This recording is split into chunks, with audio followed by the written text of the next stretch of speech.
Bonjour à tous, vous allez en entendre parler de ce traité européen, celui qui veut faire disparaître la France comme un État, tout simplement, et transformer l'Union européenne en un État, même pas un État fédéral, un État unitaire. L'État fédéral, c'est déjà maintenant, je veux dire, c'est déjà catastrophique, mais ils veulent vraiment transformer en État, faire disparaître la France, le traité qui veut faire disparaître la France.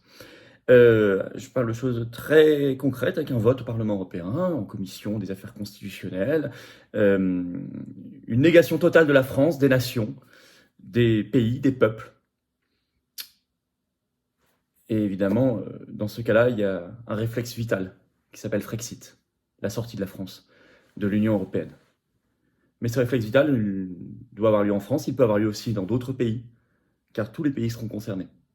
Et c'est une rupture historique. Ce n'est pas fait, mais il y a eu un vote, et il y a une volonté, notamment portée par Ursula von der Leyen. Et évidemment, nous avons des traîtres à la tête du pays, donc on sait qu'on doit se battre par nous-mêmes. Je vous y invite dans cette vidéo. Vous pouvez la partager, je crois qu'elle est particulièrement importante, c'est l'avenir de l'existence de la France. Bon. N'hésitez pas à la partager, n'hésitez pas à lui donner de la force, un meilleur référencement, vous abonnant à cette chaîne YouTube, si ça n'est pas encore fait, vous cliquez sur s'abonner en dessous, un petit clic, c'est gratuit, c'est fait. Vous êtes abonné, hop, et appuyez sur la petite cloche à côté, comme ça, c'est pratique pour vous, vous êtes notifié dès qu'il y a une nouvelle vidéo sur la chaîne. Et plus vous êtes abonné, ou réabonné si YouTube vous a désabonné, ça peut arriver vérifier, et bien plus les vidéos seront recommandées. Merci à vous, grand merci pour ce clic, et pour ceux qui l'ont fait récemment, vraiment. Par ailleurs, n'oubliez pas, inscription, il reste quelques places, peut-être une dizaine pour Colombey et 2 églises, 9 novembre, hommage au général de Gaulle. Inscription sous la vidéo en description, allez-y. Et puis, il y a tout le programme de la journée. Et puis, je suis à Nîmes, grande réunion publique le 30 novembre au soir. Inscription. Entrée 5 €, on vous offre un verre de l'amitié, une très grande réunion publique en toute la soirée. C'est à Nîmes le 30 novembre, mais c'est mieux de s'inscrire. Un petit formulaire d'inscription sous la vidéo en description pour dire on vient, comme ça nous aide à nous organiser. Voilà ce que je voulais déjà vous dire, et vous avez noté la manif parisienne nationale, samedi 11 novembre, rendez-vous 14h, place de Barcelone, à Paris pour le grand cortège national. Brisons nos chaînes, Union européenne, OTAN, censure, la guerre, brisons nos chaînes, voilà, les libertés, brisons nos chaînes. Il y aura des interventions de Philippe Murer, Aldo Stéron, il y aura Pierre-Yves Rougeron qui sera là, qui parlera, bon, bref, voilà, je vous invite à vous organiser. Alors on y va, l'Union européenne veut officiellement devenir un État, et la commission des affaires constitutionnelles du Parlement européen vote en ce sens, avec négation, disparition totale de la France, notamment comme un État. Un État, c'est un sens précis au sens international, au sens du droit international. On va y revenir. D'abord, ce qui a été voté. Alors, c'est un long article dans le site spécialisé, très sérieux, Heure Active, ce 25 octobre, qui est sobrement intitulé par rapport au contenu, je vais vous expliquer. Le titre est très sobre. Des eurodéputés proposent une révision des traités de l'Union européenne. Bon. Vient en fait, je cite, un rapport approuvé donc le 25 octobre par la commission dite AFCO, c'est-à-dire Affaires constitutionnelles. C'est une des commissions peut-être la plus importante du Parlement européen. Il y a eu dans cette commission 19 voix pour, 6 contre, 1 abstention. Donc ça pourrait être 19 gus qui décident de faire disparaître la France et transformer l'Union européenne en un État. Il faut quand même se réaliser d'où ça vient. Il faut quand même réaliser tout ça, sous influence idéologique, des lobbies, des puissances étrangères, évidemment. Alors, d'abord, la Commission européenne veut se transformer en vrai gouvernement, ce qui est le signe vraiment que l'Union européenne se prend pour un État. C'est dans le traité, le nouveau traité. La Commission européenne serait rebaptisée l'exécutif européen. L'exécutif européen, donc le pouvoir exécutif. Vous savez, dans un État, il y a un pouvoir exécutif, un pouvoir législatif et un pouvoir ou autorité judiciaire. Là, ce serait l'exécutif européen, et il est écrit, je cite, le président ou la présidente de l'institution, donc la nouvelle Commission européenne, l'exécutif européen, le gouvernement de l'Union, serait nommé par le Parlement européen et approuvé par le Conseil européen. Alors, ça c'est un changement maintenant, parce qu'aujourd'hui elle est nommée par les chefs d'État, il doit y avoir un vote d'approbation par le Parlement. Là, à l'inverse, ça doit être nommé par le Parlement européen. Donc en fait, c'est pour se donner un semblant de vernis démocratique, vous avez compris, c'est très pervers. Mais évidemment, c'est pour renforcer l'idée, vous voyez, il y a un gouvernement, il y a un parlement, donc finalement tout est respecté. Il y a une cour de justice, donc ça y est, nous avons les 3 pouvoirs, exécutif, législatif, judiciaire, d'un État, sachant que ce Parlement européen, vous savez, quelle est la voix de la France là-dedans ? 80, 81 eurodéputés sur 700 et quelques. Il n'y a pas de débat public européen lorsqu'il y a le vote. C'est une addition de 27 débats publics nationaux. Donc ce Parlement européen n'est pas un Parlement. Vous comprenez la nuance, la différence par rapport à un vrai Parlement national qui se joue sur une campagne, un débat national. Là, c'est 27 débats. Donc en fait, les majorités qui sortent des votes sont des majorités arithmétiques, aléatoires, pas des majorités politiques. Bon, c'est un peu complexe, mais il faut comprendre. Un Parlement ne peut exister que quand il y a un peuple. Bon. Alors, par ailleurs, dans ce nouveau gouvernement européen, les membres de l'exécutif seraient quant à eux choisis par la personne, le président, en fonction de ses préférences politiques. Ça, c'est vraiment la définition d'un gouvernement, c'est-à-dire que les ministres, en quelque sorte, seraient choisis par le chef du gouvernement en fonction de préférences politiques. Donc, c'est vraiment nous dire, c'est plus du tout une commission européenne avec un commissaire par État, des technocrates, c'est vraiment maintenant des gens qui incarnent une préférence politique. Donc, c'est vraiment la définition d'un gouvernement. D'ailleurs, l'article écrit lui-même, je cite, une autre mesure qui vise à politiser l'organe exécutif de l'Union européenne. Donc là, vous avez la commission qui maintenant se transforme en gouvernement. Alors tout ça derrière, il n'y a pas de peuple, pas de légitimité, il n'y a pas d'élection, ça ne change rien au manque de légitimité de ces gens-là. J'y reviendrai à la fin. Deuxièmement, augmentation fulgurante des compétences de l'Union européenne au détriment des États membres et donc de la France. D'abord, je cite, suppression d'une série de droits de veto nationaux. En fait, c'est même pas une série, c'est tous les droits de veto qui restent sont supprimés. Les droits de veto, c'est quand il faut qu'une mesure soit prise à l'unanimité. C'est-à-dire qu'une voix contre, un pays qui est contre, ça suffit pour que ça ne soit pas adopté, donc c'est ce qu'on appelle un droit de veto. Là, il n'y a plus une seule mesure prise à l'unanimité, donc de fait, suppression des droits de veto nationaux. C'est écrit. 2, vous allez voir les compétences. Je vous cite un extrait de l'article. Les eurodéputés proposent que l'environnement et la biodiversité relèvent exclusivement de la compétence de l'Union européenne, tandis que la santé publique, la protection civile, l'industrie et l'éducation devraient selon eux être une compétence partagée entre l'Union européenne et les États membres. En matière d'énergie, l'Union européenne serait chargée de négocier les accords sur le changement climatique au nom de l'Union. Les compétences de l'Union européenne, je cite toujours, en matière d'affaires étrangères, de sécurité et de défense extérieure, ainsi que d'infrastructures transfrontalières, entre autres, seraient également considérablement élargies. Ça veut dire quoi ? C'est-à-dire que aujourd'hui, quand l'Union européenne n'a pas de compétences, on le transforme en compétences partagées, donc on lui donne une compétence qu'elle n'a pas aujourd'hui. Et quand elle a une compétence partagée, on la transforme en compétence exclusive. Et on lui donne énormément de compétences en matière de défense et de politique extérieure et de frontières. Alors, par exemple, je reprends, l'environnement serait une compétence exclusive de l'Union européenne comme le commerce aujourd'hui, ça veut dire que les États membres n'ont plus du tout leur mot à dire. C'est directement piloté par la Commission devenue le gouvernement européen. Je vous signale que c'est aujourd'hui déjà les politiques de ZFE, ça vient de directives européennes.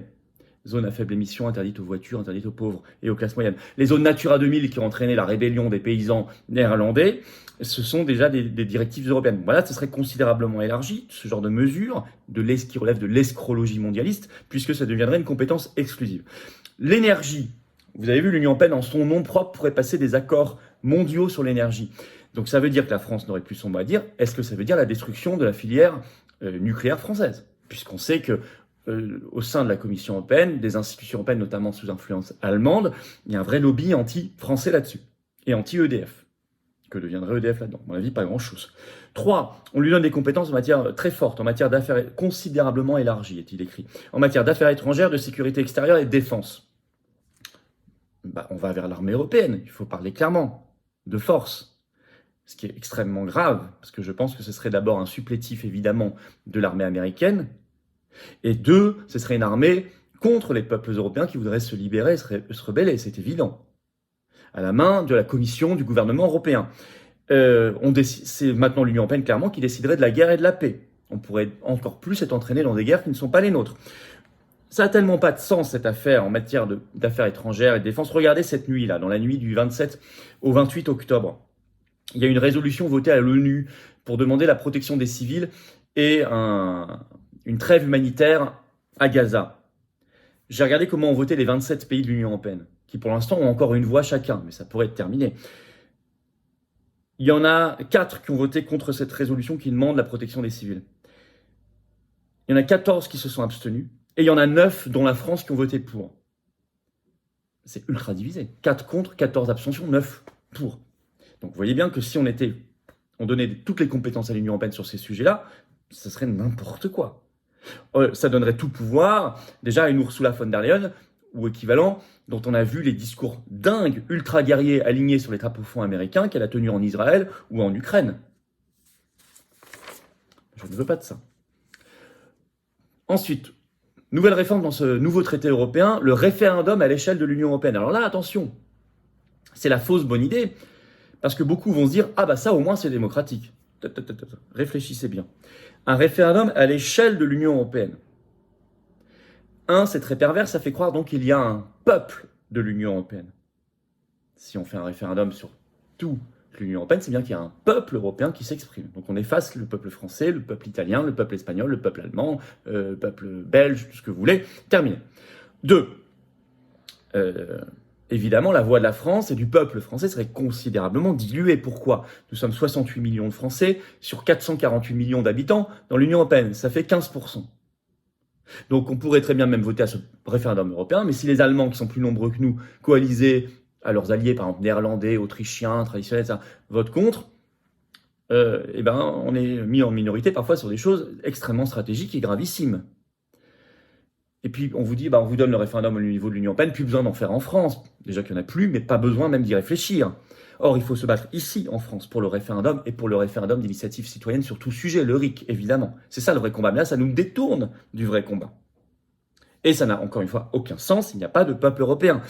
On imagine bien que ces référendums au niveau de l'Union européenne seraient pour verrouiller les choses et non pas les déverrouiller. Alors qu'en France, on pourrait faire des référendums pour déverrouiller les choses. Alors, où en est la révision des traités ?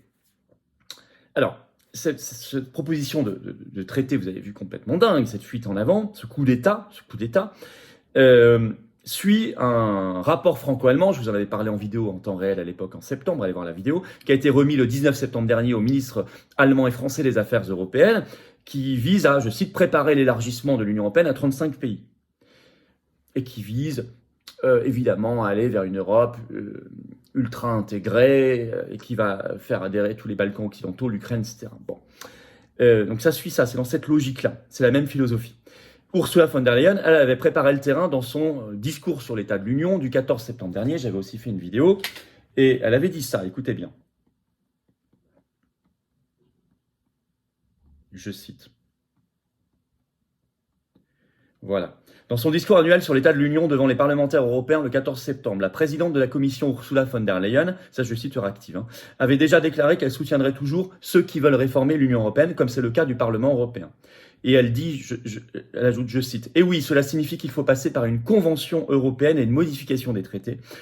Si et là où c'est nécessaire, avait-elle alors affirmé, ajoutant que le moment est venu de créer une convention européenne. » Ils avaient fait, la dernière fois qu'ils avaient fait une convention européenne, c'était juste avant la Constitution européenne, 2004-2005, qu'on avait rejetée par référendum le 29 mai 2005, nous, Français, comme les Néerlandais d'ailleurs, et notre vote nous a été volé 3 ans plus tard par le Parlement traître. Donc si elle veut faire une convention européenne, c'est qu'il prépare ça. Alors, quels sont évidemment les dangers ? Écoutez, d'abord, ça fait disparaître toute souveraineté française, même la France comme un État. Qu'est-ce qui reste ? Plus rien. Et pour un État européen, là, il prend toutes les compétences formelles en droit international d'un État. Sauf qu'il est déconnecté de toute réalité, cet État. C'est un État totalitaire. Il est déconnecté de toute réalité nationale, toute nation, toute réalité populaire, tout peuple. C'est extrêmement artificiel, en plus de se faire de manière totalement opaque. Qu'est-ce que l'État sans pays ? L'État sans peuple ? L'État sans nation ? L'État sans légitimité ? L'État sans histoire ? L'État même sans langue, sans culture, sans civilisation ? Qu'est-ce que c'est ? C'est la plus effroyable des tyrannies. C'est la plus effroyable des tyrannies. Alors faites circuler cette vidéo, c'est du carburant pour le Frexit. On se libère, on brise nos chaînes. On le dira d'ailleurs le 11 novembre, préparez-vous. On brise nos chaînes. Frexit. Très important, c'est ce que je porterai comme tête de liste aux élections européennes le 9 juin prochain. Mais d'ici là, informons les gens. Je n'ai pas entendu ça aux 20h ni sur BFM TV. Merci de relayer la vidéo, merci de lui donner de la force en vous abonnant à cette chaîne YouTube. Vous cliquez sur s'abonner juste en dessous et rejoignez-nous. Rejoignez-nous maintenant, vous voyez ?